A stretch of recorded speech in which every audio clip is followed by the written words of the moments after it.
Hello guys, my name is Ram and today I am starting chapter number 2 in building repairing and maintenance.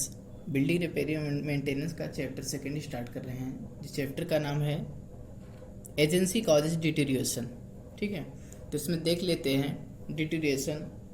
डिटीरिएशन means होता है किसी चीज़ का क्षय होना, किसी चीज़ का क्षय होना। ठीक है, तो डिटीरिएशन के बारे में पहले देख लेते हैं। फर्स्ट हेडिंग डालेंगे डिटीरिएशन। डिटीरिएशन मीन्स किसी चीज़ का क्षय होना यानी टूटना। ठीक है, तो इसमें लिखेंगे या इसके बारे में देख लेते हैं किसी भी स्ट्रक्चर का, जैसे सिविल, इसमें हम सब सिविल इंजीनियरिंग स्ट्रक्चर के बारे में देख रहे हैं, तो फिर वही तो सिविल इंजीनियरिंग स्ट्रक्चर का, किसी भी स्ट्रक्चर का धीरे धीरे उसमें कुछ कमी आना या स्ट्रक्चर का टूटना या धीरे धीरे क्षय होना, इसी प्रोसेस को कहते हैं डिटीरिएशन। तो इसमें लिख लेंगे किसी भी स्ट्रक्चर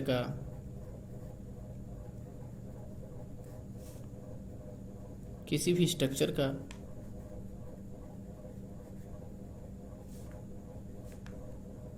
किसी कारण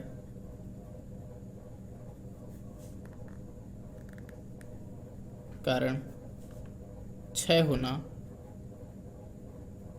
होना या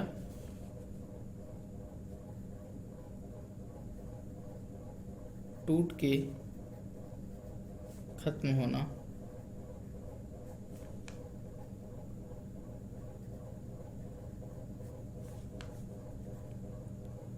होना ही डिटीरिएशन कहलाता है।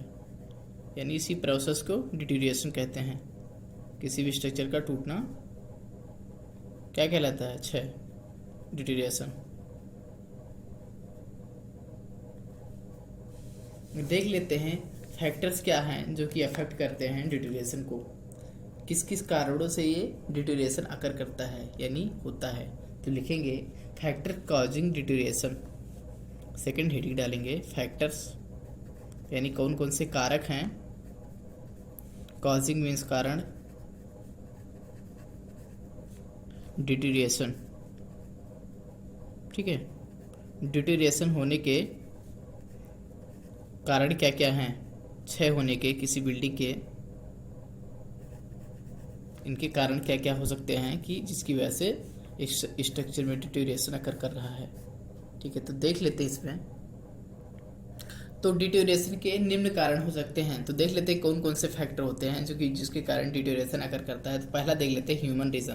पहला तो ह्यूमन ही है, ह्यूमन फैक्टर।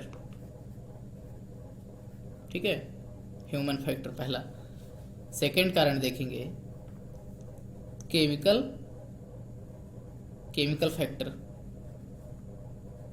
ठीक है, केमिकल फैक्टर। नेक्स्ट देख लेते हैं इन्वायरमेंटल फैक्टर।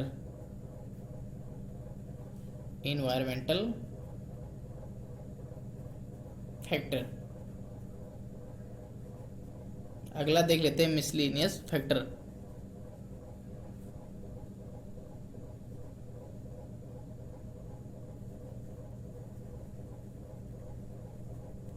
ठीक है, सबको एक एक करके डिफाइन करते हैं। देखते हैं ह्यूमन फैक्टर क्या होता है। जैसे कि क्या कहते हैं, ह्यूमन से यानी अगर किसी टाइम पीरियड पर किसी स्ट्रक्चर को, यानी कि एक पहले से प्री डिफाइन किया गया है, तब प्री डिटरमाइन किया गया था कि कितने कितने टाइम पर किसी भी स्ट्रक्चर, उस स्ट्रक्चर को क्या करना है, मेंटेनेंस प्रोवाइड करना है। अगर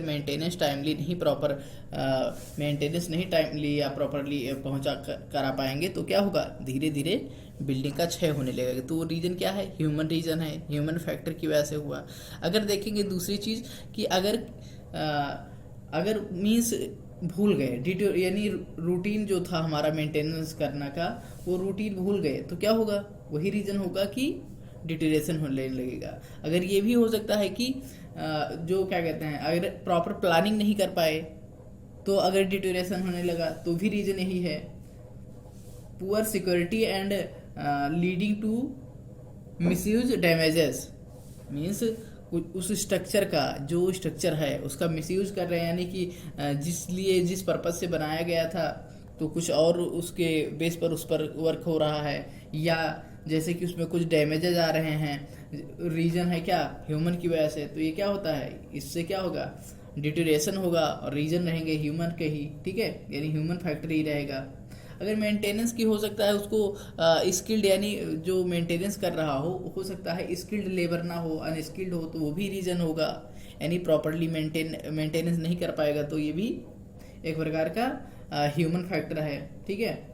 देखते हैं एक एक करके, और जैसे केमिकल फैक्टर में आ जाएगा, केमिकल फैक्टर में क्या आ जाएगा, केमिकल फैक्टर में जैसे आसपास के सराउंडिंग इन्वायरमेंट, ठीक है, कि काफ़ी असर पड़ते हैं, जैसे अगल बगल के स्ट्रक्चर के, यानी सराउंडिंग के काफ़ी फैक्टर कार्य करते हैं, जैसे कि मान लिया जाए ये पानी हो गया, मतलब बारिश हुआ और पानी मतलब केमिकल से रिएक्शन करके बिल्डिंग को क्या कहते हैं, वीक कर रहा है, तो डिटेरियोरेशन जो अकर हो रहा है वो क्या है, केमिकल फैक्टर की वजह से हो रहा है, बारिश की वजह से, हवा चल रही है, सॉइल मिट्टी की वजह से, ठीक है। तो ये सब किसके किसके अंदर आ गया, ये सब आ गया ये केमिकल फैक्टर की वजह से। अगला है इन्वायरमेंटल फैक्टर। इन्वायरमेंटल फैक्टर में देखेंगे तो पहले चीज सबसे मेन रीजन है क्या है, कि जैसे कि कोई गैस पॉल्यूटेंट्स इसका हो गया, ग्राउंड में साल्ट और वाटर मींस इसका भी फर्क पड़ता है, ठीक है। अगला चीज वेदर मींस वेदर कंडीशन की वजह से, और मिसलेनियस कंडीशन मतलब फैक्टर, मिसलेनियस फैक्टर में देख लेते हैं कि कौन कौन सी चीज़ें आ जाती हैं। मिसलेनियस फैक्टर में काफ़ी चीज़ें, जैसे कि lack of maintenance means maintenance की कमी रह जाना, तो ये मिसलेनियस में आ जाता है। इम्प्रॉपर फॉल्टी डिज़ाइन करना हो गया है किसी गलती से, यानी कुछ डिज़ाइनिंग के टाइम ही कुछ गलती हो गई है। मिसयूज ऑफ बिल्डिंग का मिसयूज की वजह से, फॉल्टी सिस्टम, ठीक है, मतलब प्लानिंग से लेके कंस्ट्रक्शन तक कोई गलती हो रही है, मतलब प्लानिंग से ही तो हो गया फॉल्टी सिस्टम, यानी कि जो प्रणाली अपनाई गई उसमें ही कुछ गड़बड़ी थी। हो सकता है कि जो मटेरियल यूज़ किया गया है वो प्रॉपर नहीं रहा, तो वो हो जाएगा सब मिसलेनियस इसमें आएगा फैक्टर में।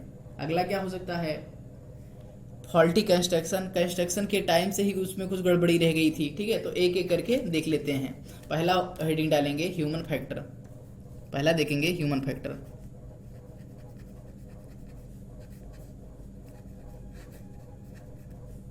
फर्स्ट है ह्यूमन फैक्टर। देखेंगे ह्यूमन फैक्टर में क्या बताया गया है।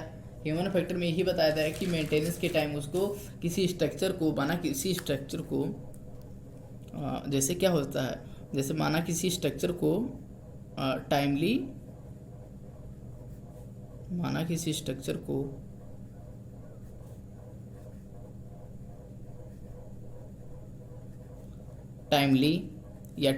टाइमली या फिक्स्ड या रूटीन मेंटेनेंस करना था, मेंटेनेंस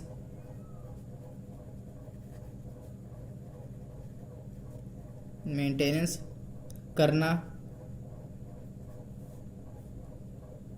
भूल जाना, यानी भूल जाना, ये कौन भूल गया, ये मानव ही तो भूल गया, क्या कहते हैं, जो कराना था तो वही, यानी कि हो सकता है कि जो रूटीन या टाइमली करना था तो इसकी वजह से क्या होगा, डिटोरिएशन जो अकर करेगा, तो कौन सा इफेक्ट आएगा, तो डिटोरिएशन जो अकर हो रहा है ह्यूमन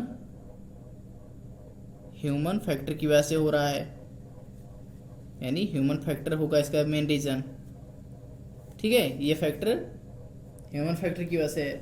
जानकारी अनस्किल्ड हो सकता है कि जो लेबर वहाँ है या वर्कर है वो अनस्किल्ड है, यानी प्रॉपरली क्या कहते हैं, मेंटेनेंस नहीं कर पा रहा है जैसे इसको नीड होती है उस स्ट्रक्चर को, यानी अनस्किल्ड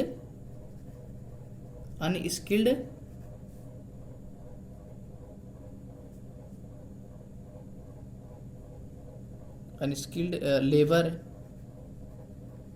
ये भी फैक्टर किसमें करेगा, ह्यूमन फैक्टर को अफेक्ट करेगा, ठीक है, अनस्किल्ड लेबर। अगला क्या हो सकता है, पुअर प्लानिंग, जो प्लानिंग करते समय ही मतलब कुछ कमी रह गई थी कि कितने कितने टाइम पर हमको मेंटेनेंस करना है। जैसे मान लो नीड थी 20-20 दिन पर, तो प्लानिंग करते समय ये डिसाइड किया गया कि नहीं 3-3 महीने पर करना है, तो मीन्स हो गया ना फॉल्टी, यानी पुअर प्लानिंग, प्लानिंग करते समय ही गड़बड़ी है। Poor security and leading to misuse, उसका अच्छे से सिक्योर, उसको सिक्योरिटी नहीं मतलब प्रोवाइड कर पा रहे हैं, या मिसयूज हो रहा है किसका, उस स्ट्रक्चर का। मिसयूज यानी दुरुपयोग, दुरुपयोग है ना, यही होता है हाँ, दुरुपयोग, दुरुपयोग तथा डैमेज आना, ठीक है, ये हो जाएगा ह्यूमन फैक्टर में। अगला देखेंगे मेंटेनेंस कराने के लिए, ठीक है, मेंटेनेंस के लिए के प्रति, मेंटेनेंस के प्रति जागरूक ना हो, अवेयरनेस ना हो उसको, मेंटेनेंस, मेंटेनेंस, मेंटेनेंस के प्रति जागरूक ना होना, यानी अवेयर ना होना, ना होना, तो ये भी एक फैक्टर होता है। कौन सा, ह्यूमन फैक्टर है, ठीक है। तो इसके बारे में जैसे लिखना होगा पेपर में, तो इसको डिफाइन करेंगे अच्छे से, ठीक है, ऐसे ही नहीं लिख देंगे एस अनस्किल्ड लेबर, तो लिखेंगे उसमें प्रॉपर की डिफाइन करके, हर एक चीज, हर एक पॉइंट को डिफाइन करके लिखेंगे। यहाँ तो शॉर्ट में हम एक एक चीज़ को समझा देते हैं, क्योंकि एक एक चीज़ को लिखेंगे हम तो काफ़ी टाइम लगेगा, ठीक है, तो इसमें काफ़ी टाइम तुम्हारा वेस्ट होगा। जो ये बता देते हैं इसको तुम एक्सप्लेन कर लेना एक एक चीज़ों को, जैसे पेपर में लिखते समय, ठीक है। जैसे इतनी चीज़ें तो लिखी दी है, मेन मेन पॉइंट लिख देते हैं, ठीक है। और सेकंड, जैसे पहला पॉइंट हो गया ह्यूमन फैक्टर, अब सेकंड लिखेंगे। दूसरा फैक्टर क्या लिखा है, केमिकल फैक्टर, तो केमिकल फैक्टर के बारे में देख लेते हैं क्या क्या होता है। केमिकल फैक्टर यानी रासायनिक कारक, इसमें था मानव कारक, है ना, लिख लेते हैं मानव कारक। ये क्या था, ये है क्या, रासायनिक कारक,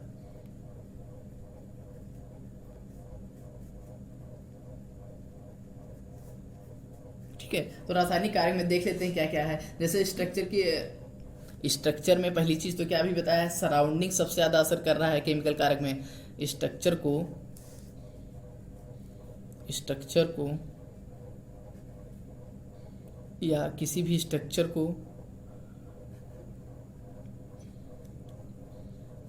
सराउंडिंग काफ़ी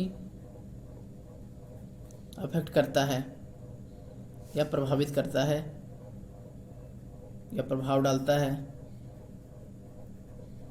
जैसे कि मान लेते हैं अगर जैसे कि इसका वेदर भी आ जाएगा, यानी बारिश हो गया, हवा हो गया, धूप हो गया, ठीक है। यानी इसमें देखेंगे जैसे कोई भी, यानी रेन हुई और क्या हुआ, रिएक्शन कर गई किससे, किसी भी केमिकल एजेंसी से, जैसे किसी भी केमिकल एजेंसी से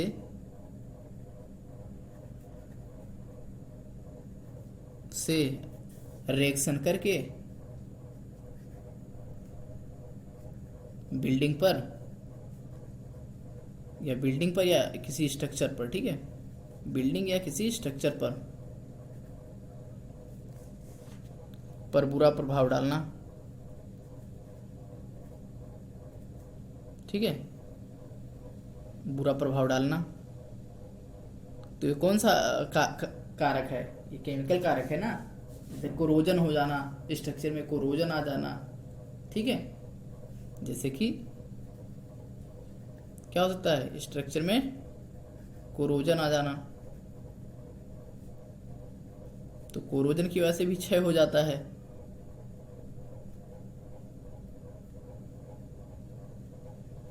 अगला पॉइंट क्या है, थर्ड पॉइंट है हमारा इन्वायरमेंटल फैक्टर, ठीक है। ये भी वेदर एजेंसी जिसमें वर्क करेंगी, देखेंगे। थर्ड पॉइंट है इन्वायरमेंटल एजेंसीज, इन्वायरमेंटल फैक्टर्स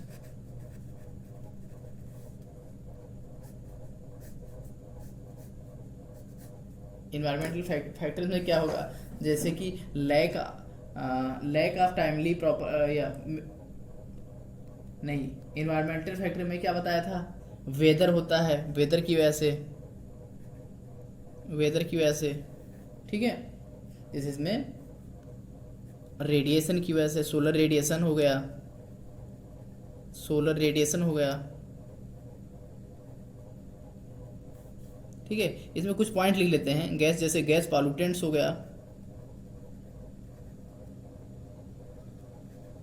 ठीक है। और इनके बारे में तुमको डिफाइन करना होगा आगे कि गैस पॉल्यूटेंट्स जैसे किस प्रकार से जो पॉल्यूटेंट्स होते हैं एयर द्वारा मिलके यानी कि कैसे बिल्डिंग को प्रभावित करते हैं, ये सब लिखेंगे, ठीक है।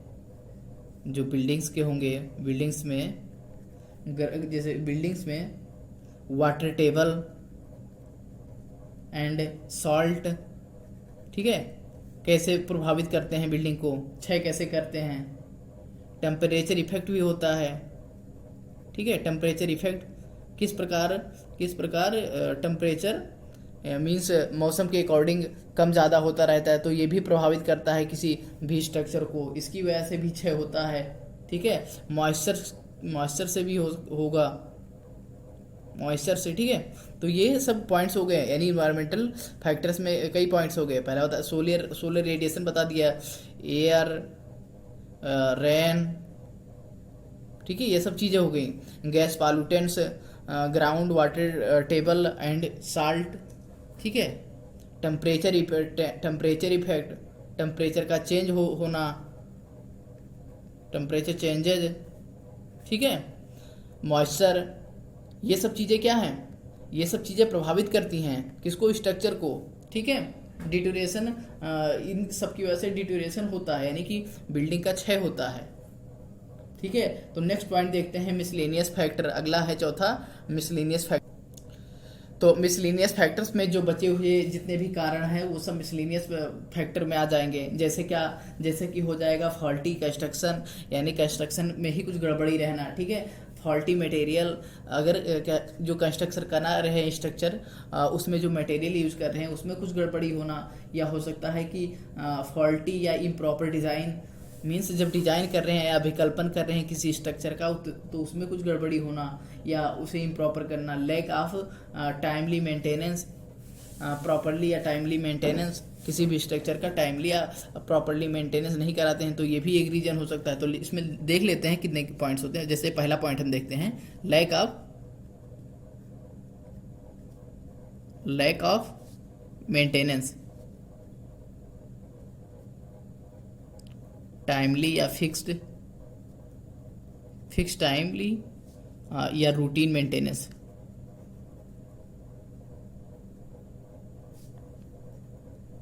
मतलब प्रॉपरली मेंटेनेंस नहीं करा रहे हैं, या जो फिक्स्ड या टाइमली रिपेयर कराना था, मेंटेनेंस कराना था, वो प्रॉपरली नहीं हो पा रही है, ठीक है।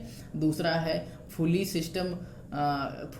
फॉल्टी सिस्टम, यानी जो प्रणाली अपनाई गई है उसी में ही कुछ गड़बड़ी है। फॉल्टी सिस्टम या पद्धति में ही कुछ गड़बड़ी होना, यानी दोषयुक्त पद्धति, हिंदी में लिखेंगे दोषयुक्त पद्धति, जो प्रणाली अपनाई गई उसी में ही कुछ गड़बड़ी है, दोषयुक्त पद्धति, ठीक है। या फॉल्टी या improper design,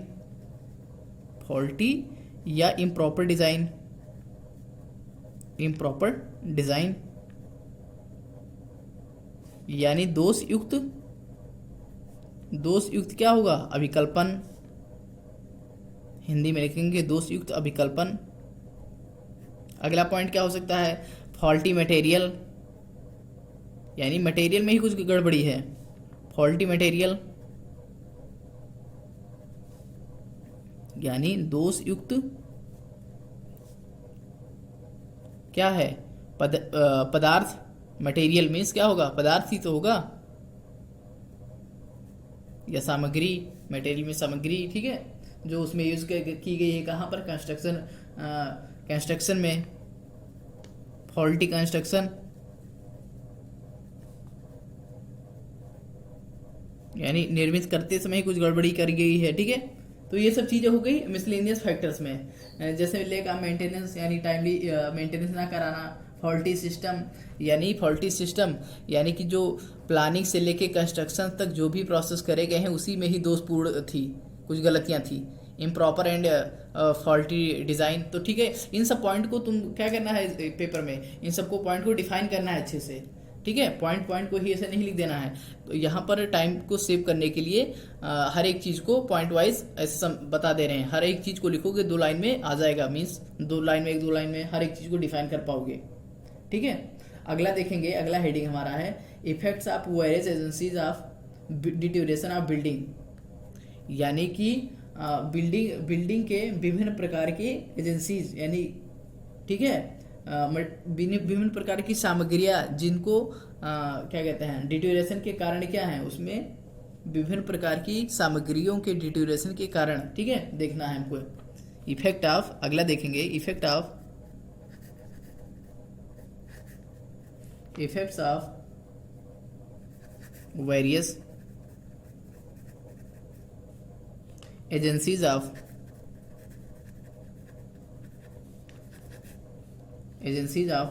deterioration of building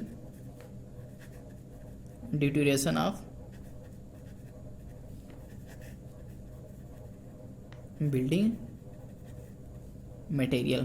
तो बिल्डिंग मटेरियल में क्या आ जाता है, क्या क्या आ जाता है, जैसे देखेंगे आ जाता है ब्रिक, आ जाता है टाइल्स, आ जाता है स्टील, आ जाता है वुडन, आ जाता है जो लकड़ी होती है यूज की गई होती है बिल्डिंग में। मतलब जो जो सामग्रियाँ यूज की गई हैं उनको देखेंगे कि कौन कौन से सोर्स हैं, कौन कौन से कारण हैं कि जो प्रभावित करते हैं, ठीक है। तो पहला देख लेते हैं, पहला हेडिंग डालते हैं ब्रिक, कि ब्रिक और टाइल्स के बारे में देखते हैं कि ब्रिक और टाइल को कौन कौन नुकसान करता है, यानी कौन कौन सी एजेंसीज हैं जो उसको डिटोरिएट करने में डिटोरिएट करती हैं। तो ब्रिक्स एंड टाइल्स के बारे में लिख लेते हैं, ब्रिक्स एंड टाइल्स को कौन कौन से फैक्टर्स जो होती हैं क्या कहते हैं इसको प्रभावित करती हैं या इसमें इसके क्षय होने में काम करती हैं। तो सबसे ज़्यादा मेन तो रीजन है इसका वेदरिंग कंडीशन की वजह से, जैसे इसकी वेदर की वजह से नहीं, मौसम की वजह से क्या होता है, इसके अपीयरेंस, इसका जो देखने में अपीयरेंस होता है वो चेंज होने लगता है, यानी जितना अपीयरेंस होता है जितना वो धीरे धीरे कम होने लगता है। दूसरी चीज़ें हैं एफ्लोरेंसेस जनरेट हो जाते हैं, यानी जो बिल्डिंग्स में सफ़ेद का धब्बा जैसे बन जाता है और धीरे धीरे स्ट्रक्चर को क्षय करने लगता है। तो वो भी एक कारण। दूसरा है वेदरिंग कंडीशन की वजह से, ठीक है। तीसरा है स्पॉलिंग ऑफ एक्सटर्नल लेयर्स, बिल्डिंग के जो बाहरी के लेयर हैं उन्हें उनका टूट टूट के गिरना। तो लिखेंगे सबसे ज़्यादा इफेक्ट,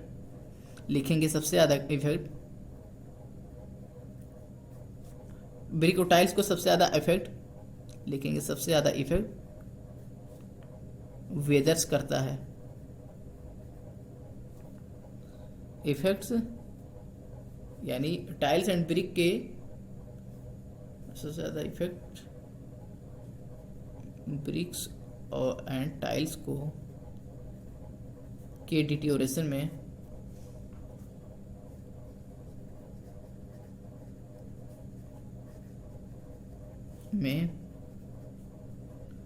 वेदर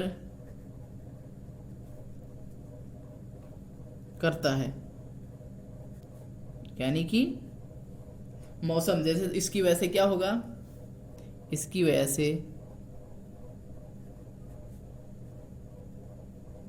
से क्या हो सकता है। पहला चीज देखो, यानी उसकी अपीयरेंस चेंज हो जाएगी, अपीयरेंस खत्म हो जाएगी, देखने में थोड़ा अट्रैक्टिव जो लग रहा है वो धीरे धीरे खत्म होने लगेगी। चेंजेस इन अपीयरेंस,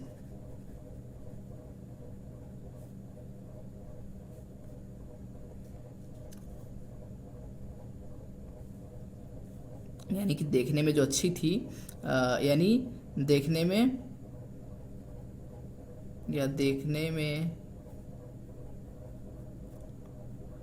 कम आकर्षित होने लगेगी, यानी कम आकर्षित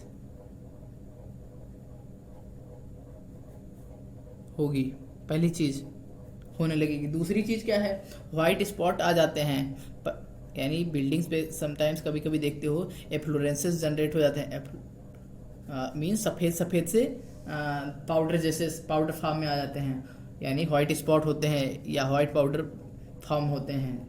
लिखेंगे एफ्लोरेंसेस, एफ्लोरेंसेस, ठीक है। तो ये किस प्रकार का होता है? वाइट पाउडर, वाइट पाउडर यानी या वाइट पैचेस, जो कि क्या कहते हैं दीवार्स में या वॉल मतलब वॉल्स वगैरह में दिखने लगते हैं, या ब्रिक्स या टाइल्स, इन सब चीज में दिखने लगते हैं। अगला कारण क्या है?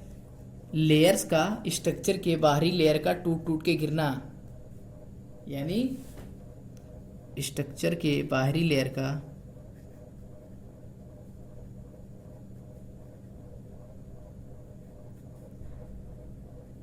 और बाहरी लेयर का टूट के गिरना,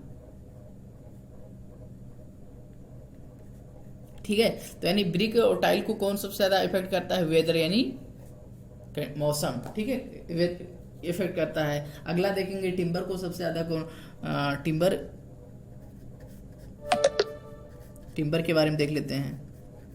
जानते हैं, हमको पता है कि कंस्ट्रक्शन वर्क में टिम्बर का बहुत ही ज़्यादा महत्वपूर्ण भूमिका होती है, ठीक है, जो कि ड्यूरेबल होता है, ये एक ड्यूरेबल मटेरियल होता है, लेकिन इसमें फंगी अटैक या ठीक है, इन सब चीज़ के वजह से धीरे धीरे इसकी लाइफ टाइम कम होने लगती है। टिम्बर एक लिखेंगे, टिम्बर कंस्ट्रक्शन वर्क के लिए महत्वपूर्ण होता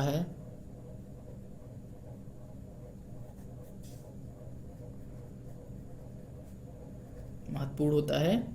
ठीक है, जिसमें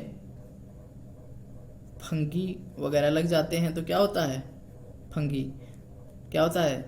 टिम्बर को खराब कर देता है, जिसमें फंगी अटैक से क्या होता है? टिम्बर की एज लाइफ कम हो जाती है, यानी कि ड्यूरेबिलिटी घट जाती है,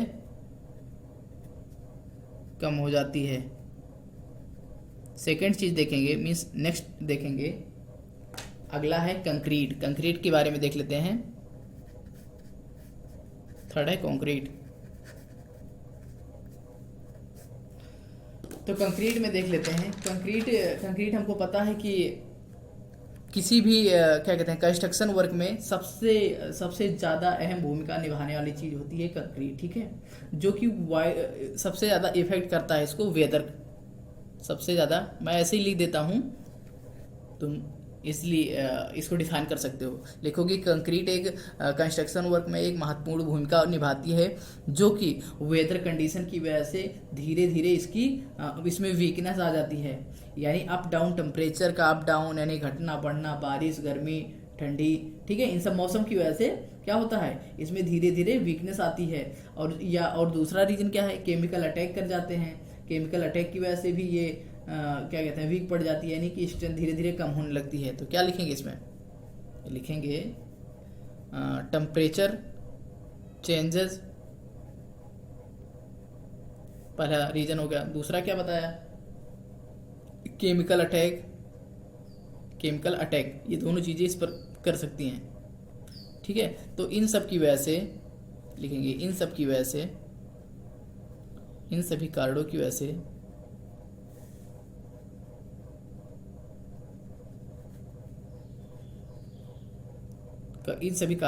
से कंक्रीट वीक पड़ जाता है,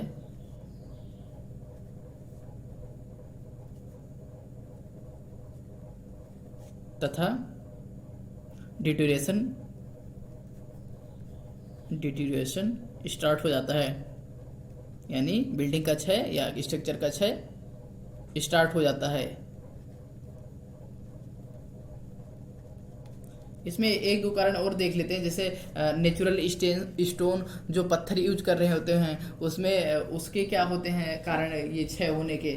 ठीक है, तो वो भी होता है कि जैसे किसी भी इन्वायरमेंटल चेंजेस फैक्टर की वजह से दुष्प्रभाव उस पर पड़ता है, जिससे डिटोरेशन होता है। ठीक है, तो नेक्स्ट लिख लेते हैं स्टोन। तो देखेंगे नेचुरल स्टोन, तो स्टोन में कई प्रकार के स्टोन यूज करते हैं, जैसे कि ग्रेनाइट। ठीक है, ये काफ़ी भारी स्ट्रक्चर के लिए किया जाता है, जो बहुत ज़्यादा इंपॉर्टेंट स्ट्रक्चर होता है, क्योंकि ये बहुत ज़्यादा कॉस्टली होता है, बहुत ज़्यादा इसकी स्ट्रेंथ भी होती है। दूसरा बसाल्ट, फिर लाइम स्टोन, ठीक है, या सैंड स्टोन। तो ये सब स्टोन, सैंड स्टोन, तो ये सब स्टोन क्या होते हैं, ये सब बिल्डिंग स्ट्रक्चर में यूज किए जाते हैं, किसी बिल्डिंग कंस्ट्रक्शन के लिए यूज किए जाते हैं। लिख लेंगे, बिल्डिंग कंस्ट्रक्शन के लिए प्रयोग में लाए जाते हैं, परंतु इनके रीजन क्या होते हैं, इसमें डिटोरेशन होने के कारण क्या होते हैं, यानी कि बिल्डिंग के इसके क्षय होने के कारण क्या होते हैं, तो देख लेते हैं। इन्वायरमेंटल कंडीशन और केमिकल फैक्टर की वजह से क्षय इसमें होने लगता है, के लिए यूज में लाए जाते हैं। ठीक है, जब ये पेपर में इन सब चीज़ों को अच्छे से डिफाइन करना है, उसके बाद में जैसे इनको ये चीज़ यूज होते हैं बिल्डिंग कंस्ट्रक्शन में, उसके बाद में इसमें क्षय होने के निम्न कारण हैं, जैसे लिखेंगे पहला, जैसे इन्वायरमेंटल फैक्टर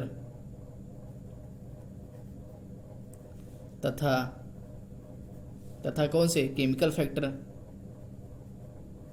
फैक्टर। ये सब कारण होते हैं किसके, स्टोन में क्षय होने के, डिटोरेशन होने के। ठीक है, की वजह से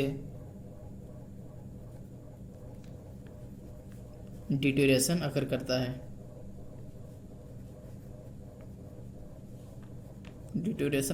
है, मीन्स इसमें होने लगता है। नेक्स्ट हेडिंग देखेंगे प्लास्टिक की बात करें। प्लास्टिक में भी सोलर रेडिएशन, मॉइस्चर, इन सब की वजह से और क्या कहते हैं, इन सब की वजह से होता है। प्लास्टिक अगला हेडिंग डाल देंगे। इनके रीजन क्या होते हैं, लिख लो सामने। तो इनके रीजन हो सकते हैं सोलर रेडिएशन या मॉइस्चर, ये सब चीज़ें हो सकती हैं। सोलर रेडिएशन तथा मॉइस्चर, और भी विभिन्न कारण हो सकते हैं इसमें भी। प्लास्टिक में किस सोलर रेडिएशन और मॉइस्चर, ये सब चीज़ें बता दी कि इनकी वजह से डिटोरेशन अकर करता है। डिटोरेशन बार बार लिख रहे हैं, इसका मतलब समझ रहे हो ना कि इसका मतलब है क्षय होना, किसी भी स्ट्रक्चर या किसी भी चीज़ का क्षय होना, यानी टूटना या, ठीक है, डिटोरेशन होता है। और फिर अगला पॉइंट लिख लेते हैं, नेक्स्ट पॉइंट, एक मेटल में क्या होता है, मेटल्स में काफ़ी रीजन होते हैं मेटल का। मान लो पहला चीज़ तो कोरोजन आ जाना, या लैक ऑफ मेंटेनेंस, जब ज़रूरत हो मेंटेनेंस ना प्रोवाइड कर पाना। ठीक है, तो इसमें हो सकता है, तो लिखेंगे मेटल्स। मेटल्स में देखेंगे कोरोजन क्या कारण हो सकता है। मेटल्स में क्या क्या चीज़ें यूज करते हैं कंस्ट्रक्शन पर्पज से, अरे एल्यूमिनियम, कॉपर या स्टील, इन सब का प्रयोग करते हैं। इन सब के डिटोरेशन के कारण क्या हो सकते हैं, तो लिखेंगे डिटोरेशन के कारण क्या है, डिटोरेशन के कारण क्या क्या हो सकते हैं, इसमें कोरोजन आ जाना, तथा क्या, लैक ऑफ मेंटेनेंस, जब नीड होती है मेंटेनेंस की तो मेंटेनेंस ना प्रोवाइड कर पाना, मेंटेनेंस। ठीक है, ETC आप और काफ़ी कारण हो सकते हैं। ठीक है, तो आज हमने क्या पढ़ा, फर्स्ट हेडिंग पढ़ा है डिटोरेशन क्या होता है, फैक्टर्स अफेक्टिंग डिटोरेशन, फैक्टर कौन कौन से अफेक्ट करते हैं, कौन कौन से कारण, फैक्टर्स काजिंग डिटोरेशन, यानी कौन कौन से कारण हैं डिटोरेशन यानी बिल्डिंग के क्षय होने के कौन कौन से कारण हैं उनके बारे में पढ़ लिया है और उनके कारण पढ़ लिया है। उसके बाद में factors affecting various agencies of deterioration of building material, किसी बिल्डिंग में उपयोग होने वाले मटेरियल, विभिन्न प्रकार के मटेरियल को कौन कौन से कारक यानी कि कौन कौन से कारक ऐसे हैं कि जो बिल्डिंग के मटेरियल को प्रभावित करते हैं। ठीक है, नेक्स्ट लेक्चर इसके आगे ही स्टार्ट करेंगे नेक्स्ट डे। ठीक है, थैंक यू।